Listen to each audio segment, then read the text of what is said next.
Sam, what do we have on this guy's social profile? Oh my gosh, his social profile, Dr. Drew, is full of bright red waving flags. Now, it's important to note that prior to April of 2013, relatively normal social media profile. However, after that date, not so much. So that's when he started posting stuff exclusively about extremist Islam. We have some Sam, photos. did something happen in his life around that time? I know he was in jail. I'm not sure if that was when he just got out of jail. There was a substance imprisonment, yes, wasn't it? There was well, he has quite the rap sheet. But here's some pictures that we found on his Facebook page. A picture of the World Trade Center towers burning.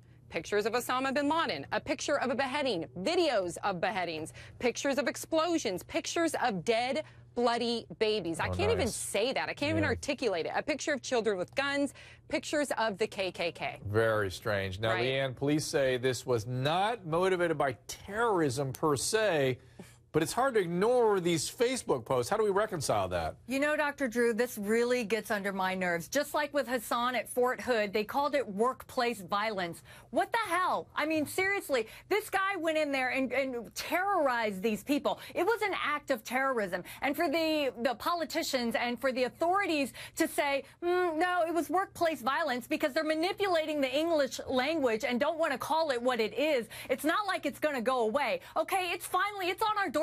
It's in our backyard. It's happening to our neighbors. He just beheaded a woman and was trying to do the same to another. And we're calling it workplace violence. It's disgusting, Dr. Drew. Evie, you agree? You know, I do agree with a lot of the things Leanne is saying. I can understand from the legal standpoint or the law enforcement standpoint why they're calling it workplace violence, because technically they're saying he didn't have any direct affiliations with terrorists.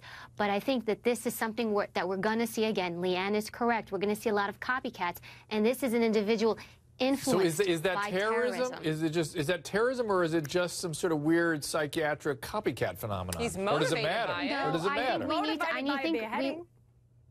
We need to be careful because this is stuff that's actually going to be happening on our doorstep over and over and over again. I mean, think about it, Dr. Drew. It was just several days ago that the New York City Police Department put out, warnings, and the Pentagon put out warnings telling everybody to be vigilant, only because we had our terrorist groups come out and say, they were asking Westerners who empathize with them to almost commit acts of terrorism by themselves. And so as a result, we had heightened our alert. So what is this? This is something like that, of that nature.